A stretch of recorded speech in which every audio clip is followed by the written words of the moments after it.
Bonjour à tous, aujourd'hui on va parler du nucléaire. Bon, le nucléaire, il faut savoir que c'est une énergie qui ne dégage pas de gaz à effet de serre.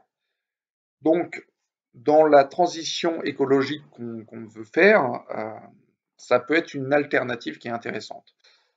Bien entendu, il y a des déchets radioactifs, mais il faut voir qu'en France, les déchets radioactifs sont contenus dans un grand bâtiment. Ça montre une chose, c'est que finalement, la part de déchets radioactifs est quand même assez faible par rapport à la consommation qu'on peut avoir d'électricité grâce à l'uranium. Il y a eu en 2011 un souci avec Fukushima, donc le cours de l'uranium s'est effondré. Et puis depuis 2017, il remonte, euh, et là il y a une petite correction. Donc c'est ce que je vous montrais sur la courbe de l'uranium 308 qu'on voit maintenant. Donc on voit qu'en 2011, le cours de l'uranium était à plus de 50, il est tombé à environ 10, et aujourd'hui on est aux alentours de 30. Euh, Là, il y a une belle correction depuis 3 semaines par rapport à un événement qui est mineur, je précise bien mineur, parce que on en a fait des gros titres aux États-Unis. Il y a eu une petite fuite à Taishan en Chine. Ces fuites-là, c'est des fuites qu'on voit sur des réacteurs assez souvent. On peut en voir tous les ans sur différents réacteurs dans le monde. C'est pas des, c'est pas un événement comme il peut y avoir à Fukushima ou à Tchernobyl. Donc, à mon avis, la correction qu'on a subie sur les 3 dernières semaines, ça peut permettre une bonne entrée en matière sur le nucléaire. Je vais vous parler de plusieurs entreprises. Je vais commencer par Cameco, qui est une entreprise leader dans le nucléaire. À mon avis, c'est pas la meilleure à prendre, mais elle n'est pas trop risquée, donc je vous la présente tout de même. Le cours aujourd'hui est à 23, on voit bien. En 2011, avant la chute, c'était à 40, d'accord? Et puis bon, on est passé de 40 à 15, 17, quoi. Donc aujourd'hui, on voit qu'il y a un retournement de tendance, donc ça peut être intéressant de rentrer dessus. Alors là, je vais vous parler de sociétés qui sont plus risquées, mais qui ont un pouvoir explosif à la hausse.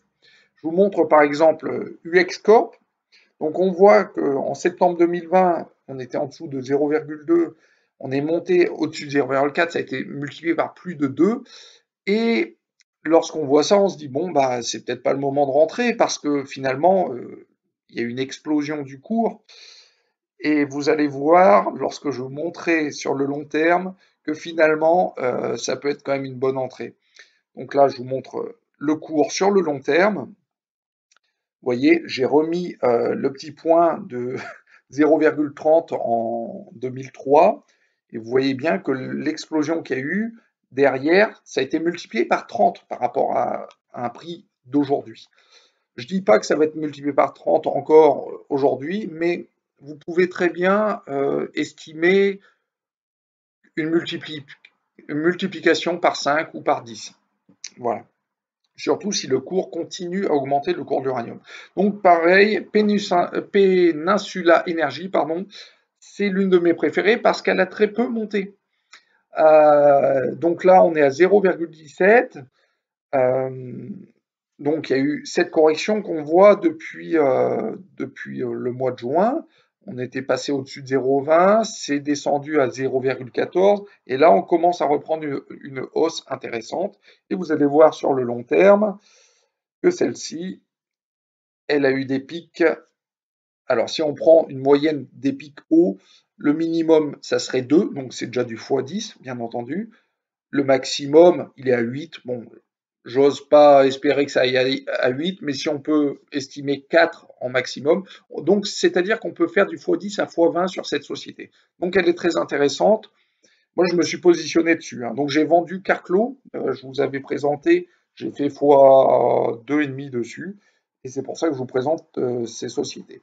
Donc je vous présente celle-ci aussi qui est Paladin Energy, qui est déjà une plus grosse société, hein, par rapport à mes Peninsula et UX. Pareil, sur un an, on voit que cette société est passée de 0,1 à 0,6, puis a baissé en dessous de 0,5, et là on revient à 0,5. Cette société, Lorsqu'on regarde également sur le long terme, je vous ai remis un cours approximativement par rapport à aujourd'hui et vous voyez que la possibilité est également de multiplier par 10 à 20. Si on multiplie par 10, c'est déjà pas mal.